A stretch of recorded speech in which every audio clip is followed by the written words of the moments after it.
Hello বন্ধুরা, আসসালামু আলাইকুম। তো আজকে আমি তৈরি করব পাস্তা। প্রথমে গ্যাসটাকে অন করে একটা কড়া বসিয়ে নিলাম, তাতে কিছু পরিমাণ পানি দিলাম। আর এখানে আমি নিয়েছি দু রকমের পাস্তা।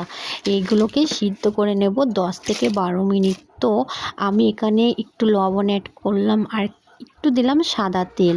সাদা তেল দেওয়ার কারণ হচ্ছে এগুলো জড়াবে না। তো চলো এইগুলো সিদ্ধ হোক। তো প্রায় দেখতেই পাচ্ছ আমার সিদ্ধ করা হয়ে গিয়েছে। তো এগুলোকে নামিয়ে নেব। তো এখানে একটা কড়া বসিয়ে নিলাম, গরম হোক। তো এখানে নিয়েছি পেঁয়াজ, টমেটো, গাজর আর ক্যাপসিকাম, আর একটা বিনস ছিল সেটা দিয়ে দিলাম, আর একটা ডিম। তো কড়া গরম হয়ে গেল, এখানে দিয়ে দিলাম সাদা তেল আর পেঁয়াজ দিয়ে দিলাম। এগুলোকে ভালোভাবে ভেজে নেব।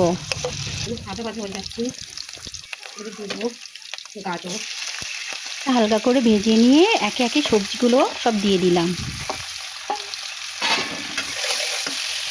এগুলোকে সিদ্ধ করার জন্য হালকাভাবে একটু লবণ দিতে হবে। তো আমি একটু লবণ অ্যাড করে নিলাম।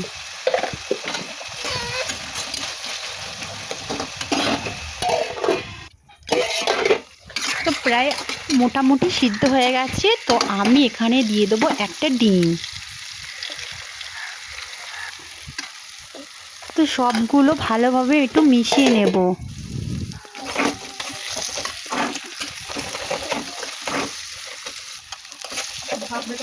তো দেখতে পাচ্ছ আমি ভালো করে ভেজে নিচ্ছি সবজিগুলো আর ডিমটা দিয়ে। এখন দিয়ে দিলাম একটু হলুদ আর একটু লঙ্কার গুঁড়ো।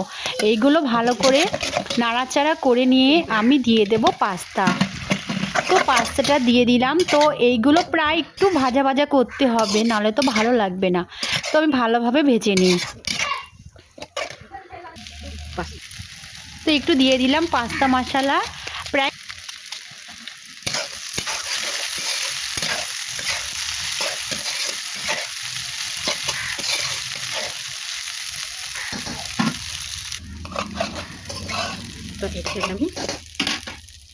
পাস্তা ভাজা হয়ে গেছে, আমি নামিয়ে নিয়ে আমার বাবুকে দেব। এখন সার্ভ করে নিচ্ছি। তো কেমন লাগলো আমার এই পাস্তা রেসিপিটা?